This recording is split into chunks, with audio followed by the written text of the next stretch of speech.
Let's take a very simple analogy. It's your wedding day. You've been planning it for months. And all you want is a nice, hot, sunny day. It's been sunny for the last 2 months. You're saying, just on my wedding day, there shouldn't be any rain. Lo and behold, on your wedding day it rains. Tell me, good or bad? For normal, everyday thinking, it's terrible. And it's not just raining, it's like the worst rains ever. Torrential downpours.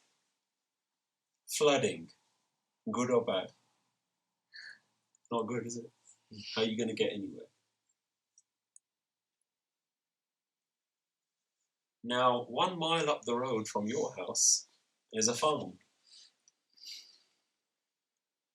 And that farmer has been looking at the sky every day and looking at the sunny weather every day and saying, when's the rain coming? And on the day, rain comes. Tell me, is rain good or bad? Good for one and bad for the other. So how can it be good or bad? Is rain good or bad?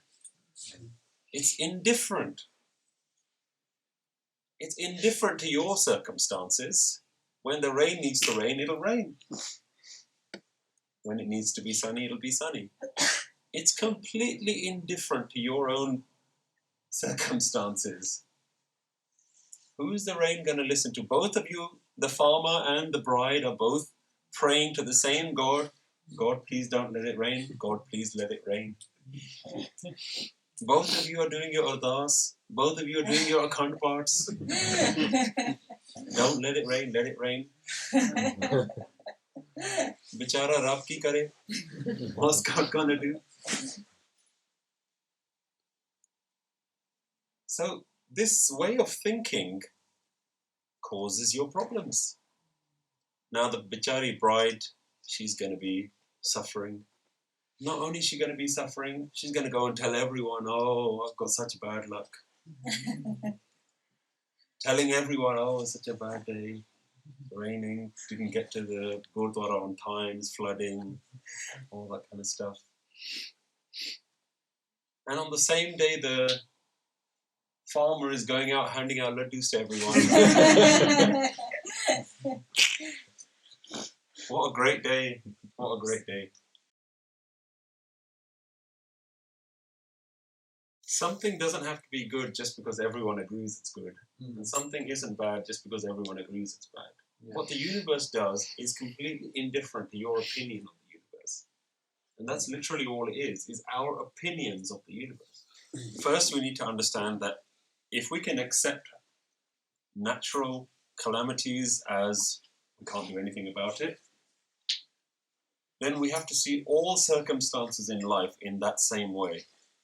Yeah? Because when it's natural, the only thing that gives you comfort is the fact that you think, you know what, a hurricane's a hurricane, there's not much we can do about it. An earthquake's an earthquake, not much we can do about it. Tragic, yes, but there's nothing we can do about it. The only reason you say that is because that's the only thing that gives you comfort. Because if there was something you could do about it, that's when you start feeling discomfort. This could have been prevented. Nobody ever says that about a hurricane. Can't be prevented, it's there. It does it, completely out of anyone's control. But when there's things happening in society, wars, whatever, human caused things, you feel worse because you say this could have been prevented. But all that's doing is that's giving you suffering. Yeah? If it could have been prevented, it would have. If it could have been prevented, it would have. But it had to happen, so it happened. And this is where hukum starts coming in. And one of the first things that you start reading, as soon as Japji Sahib starts, it starts by talking to you about hukum. So, accepting the whole universe as it is at every moment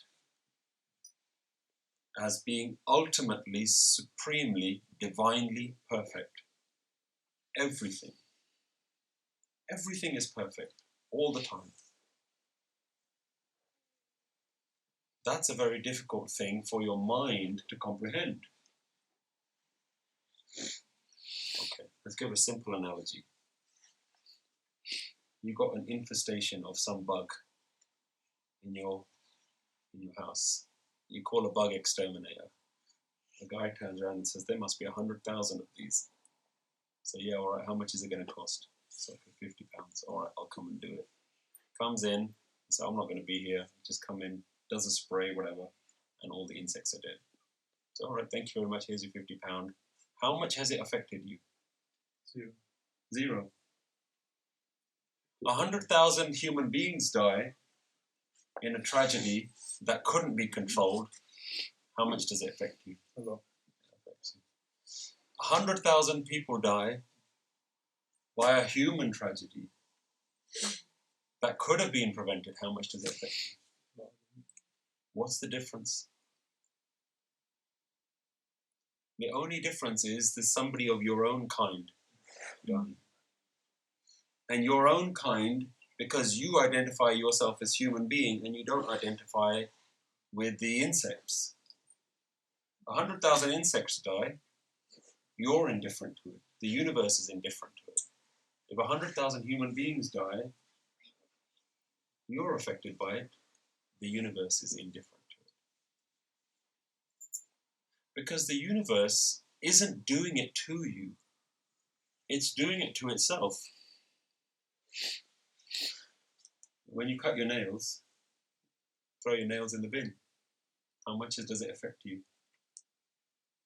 It doesn't. But you're effectively killing some part of you. Yeah, some part of you that was attached to an alive body, you killed it, you got rid of it. How much does it affect you? Now imagine the universe is doing that to itself, just sitting there, just cutting its nails. A couple of planets get destroyed. It's indifferent to it. It's doing it to itself. But the ones who suffer are the individuals who see themselves as individuals. So you see now how you cause your own suffering. The universe doesn't cause your suffering. The universe just has to reign when it has to reign. That's all it's doing. It's saying it's answerable to no one. That's what ik means. It is answerable to no one. It asks no one's permission. Who does it need to ask whether it's going to rain or not? Who does it need to ask when it needs to do a hurricane or not? You are the cause of your own suffering. Or more precisely, your individuality is the cause of your own suffering.